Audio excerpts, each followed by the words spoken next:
China has already built one of the most powerful hydropower projects ever constructed in the Three Gorges Dam, and now it is moving ahead with an even larger one on the Yarlung Tsangpo in Tibet.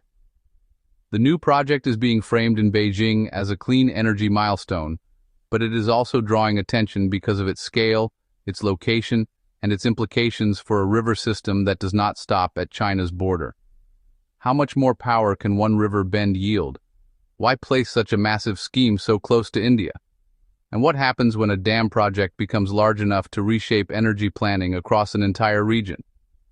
The project was approved by the Chinese government in late December 2024, and construction was officially launched in July 2025. State media described it as a hydropower project in the lower reaches of the Yarlung Tsangpo River, while later government statements said it would consist of 5 cascade hydropower stations. The investment has been put at around 1.2 trillion yuan, or about 167.8 billion United States dollars, making it one of the most expensive infrastructure undertakings ever attempted anywhere in the world. Reuters reported an estimate of at least $170 billion, which is broadly consistent with the official UN figure. The location is central to the entire project. The Yarlung Tsangpo runs across the Tibetan plateau, and then enters a stretch where the river drops dramatically over a relatively short distance before flowing into India, where it becomes the Brahmaputra, and then into Bangladesh. Reuters described a section in which the river tumbles 2,000 meters, or 6,561 feet, over about 50 kilometers, or 31 miles. That steep gradient is what makes the site so attractive from an engineering standpoint. It offers unusually concentrated hydropower potential without requiring a conventional single-wall dam of the kind most people imagine when they hear the word megadam. The headline number attached to the scheme is its projected electricity output: 300 billion kilowatt-hours a year, which is the same as 300 terawatt-hours. Reuters noted that this is roughly equal to the electricity consumed by Britain in a year. Chinese state media have presented the project as part of a broader effort to expand clean power and support both local demand in Xizang and electricity export to other parts of China. In simple terms, the project is not just about one dam on one river.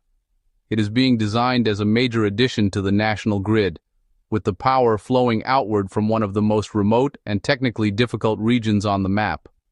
The scale becomes clearer when compared with the Three Gorges Dam. China.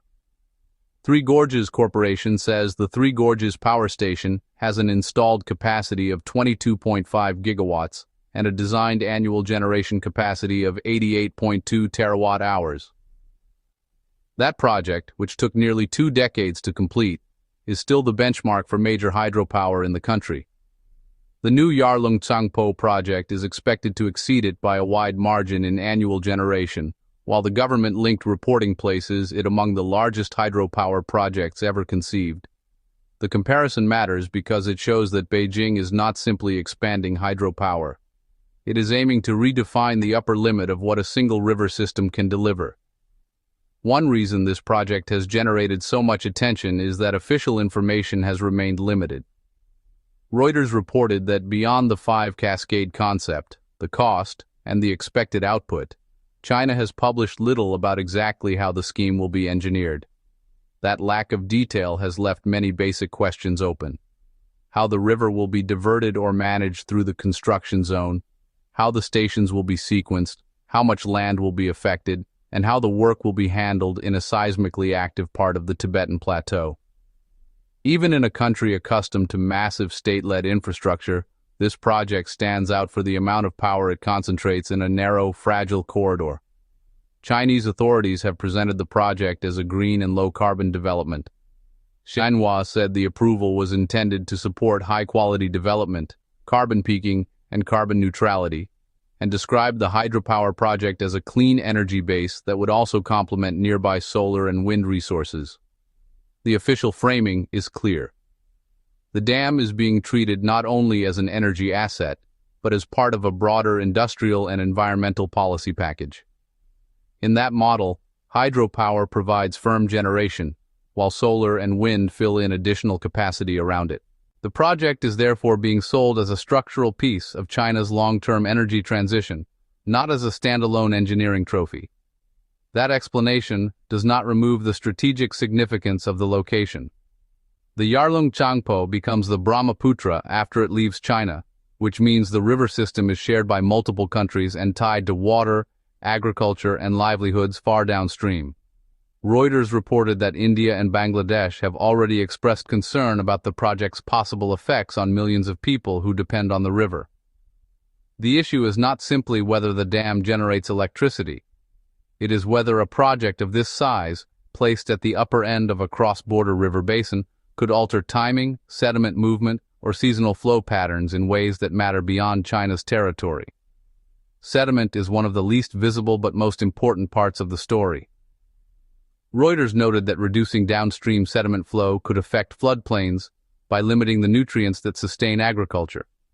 In a river basin as large and densely populated as the Brahmaputra system, that is not a minor technical detail.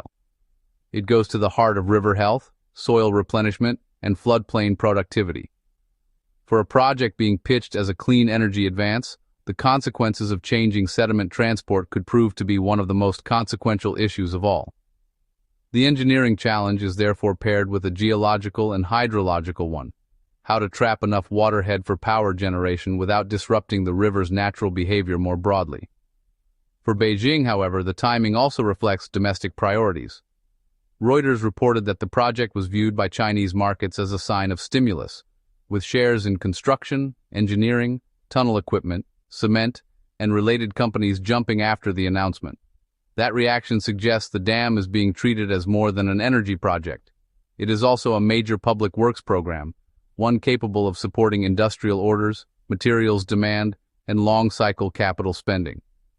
In a period when Chinese growth has been uneven, a megaproject on this scale can function as both infrastructure policy and economic policy at once. The creation of China Yajang Group, the state-owned company set up to oversee the project, reinforces that interpretation. Government reporting said a ceremony was held in Beijing to inaugurate the company for the smooth construction and operation of the hydropower project. That detail matters because it shows the scheme is being managed as a national priority with its own institutional structure rather than as a routine utility build. Large state entities often handle major infrastructure in China, but the establishment of a dedicated company underlines the scale, sensitivity, and long-time horizon of this particular project. It is not just another dam office.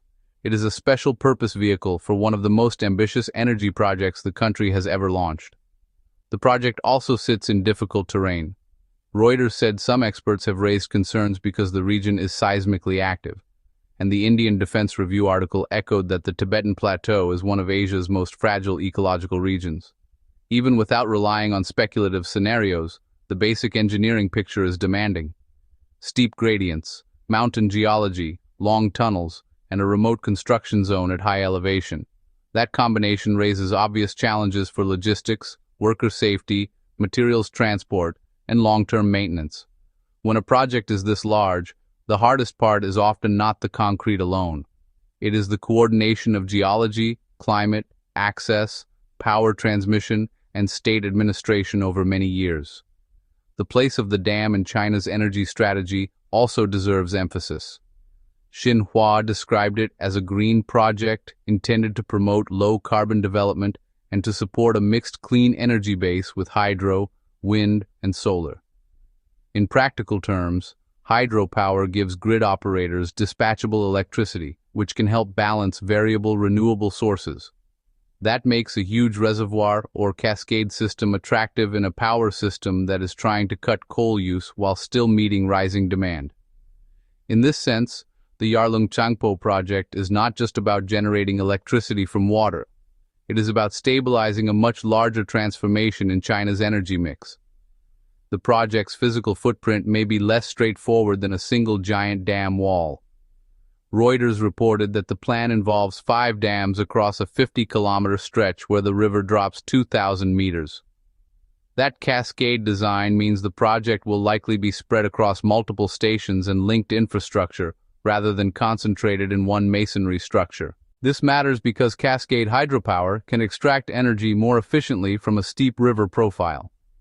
It also means the project will extend its influence along a longer corridor of land, water management, and construction work. In other words, the full footprint is likely to be broader than the popular image of a single dam face suggests. The downstream concerns remain the most politically sensitive aspect. Reuters said the chief minister of Arunachal Pradesh warned earlier this year that the project could potentially dry out much of the river passing through the Indian state and could also increase flood risk in downstream areas. Those are not predictions Beijing has accepted, and Chinese officials have said the project will not have a major effect on downstream water supplies or the environment. Still, the gap between those two positions illustrates the core problem. The basin is transboundary, the information is limited, and trust is thin. In river politics, uncertainty itself becomes part of the risk. Bangladesh also has reason to watch the project closely.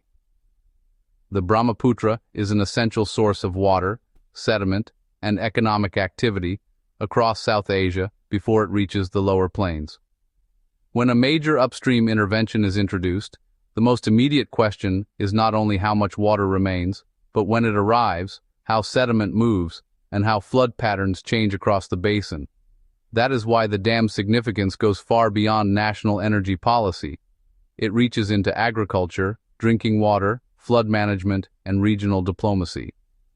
A project of this size can be technically impressive and still politically destabilizing if it is managed without transparent basin-wide communication. There is also a symbolic dimension to the project. China has already shown through the Three Gorges Dam that it can deliver infrastructure on a continental scale. The new Yarlung Tsangpo project signals that it intends to push that capability further into more remote terrain and with even greater output. The Three Gorges project remains a reference point because of its 22.5 gigawatt installed capacity and its role in flood control, shipping, and electricity supply. The new project is being positioned as a successor in ambition, not merely in chronology. It represents an attempt to expand the ceiling of hydropower engineering in the same way that the Three Gorges once did. Construction timelines, however, remain a major unknown. Reuters said first power is expected in the early to mid-2030s, while official reporting has suggested the project will primarily serve external electricity demand alongside local needs in Xizang. That means the build is likely to stretch over years, with the heaviest civil works, tunneling, and power infrastructure concentrated well before generation begins. Large hydropower projects usually reveal their real complexity in the middle years, when earth-moving, river management, and electromechanical installation all overlap. For now, the project is still in that long middle distance between announcement and operation. What makes the project exceptional is not just its price tag or its output estimate. It is the convergence of engineering scale, regional sensitivity, and political significance in a single river corridor. A project estimated at about 1.2 trillion yuan, intended to produce 300 billion kilowatt-hours a year, placed on a steep Himalayan river that feeds two downstream countries, is always going to attract scrutiny. Beijing says the project will support development, clean energy, and carbon goals. India and Bangladesh see a question about water security. Engineers see a difficult site. Markets see stimulus. All of those readings are true at the same time, which is why the dam has become one of the most closely watched infrastructure projects in the world. The next phase will likely determine whether the project is remembered mainly as a power generation milestone or as a far larger turning point in regional river politics. For now, it already stands as a measure of China's infrastructure reach. An attempt to build beyond the scale of the Three Gorges, in a more difficult landscape, on a more sensitive river, and with consequences that extend well outside the country's borders. The deeper significance of the Yarlung Tsangpo project lies in the fact that it sits at the meeting point of three different realities: energy policy, mountain geology, and river diplomacy. On paper, the numbers are straightforward enough. China says the project is expected to generate around 300 billion kilowatt-hours annually, with an investment of about 1.2 trillion yuan, or roughly 167.8 billion United States dollars. Reuters has reported that the project could become the world's largest hydropower scheme by annual output, and that alone is enough to place it in a category of its own. But the real weight of the project is not in the headline figures. It is in the uncertainty that surrounds how those figures will be turned into physical infrastructure on one of the most difficult river corridors on Earth.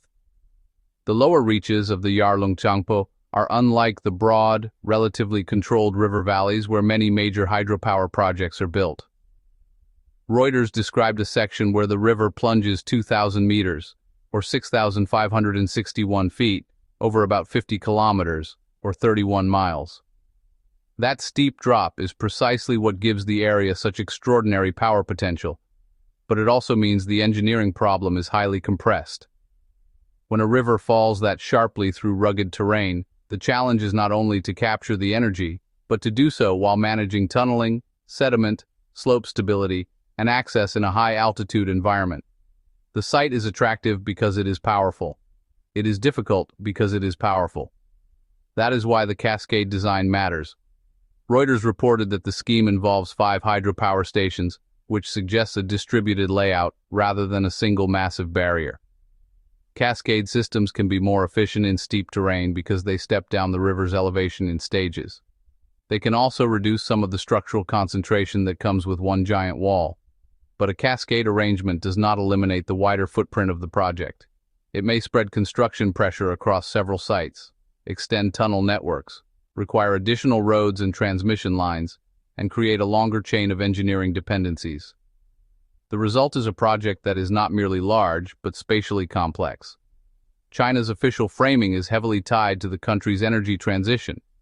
Xinhua said the project is meant to support carbon peaking and carbon neutrality, and to form part of a broader clean energy base that can include nearby wind and solar development.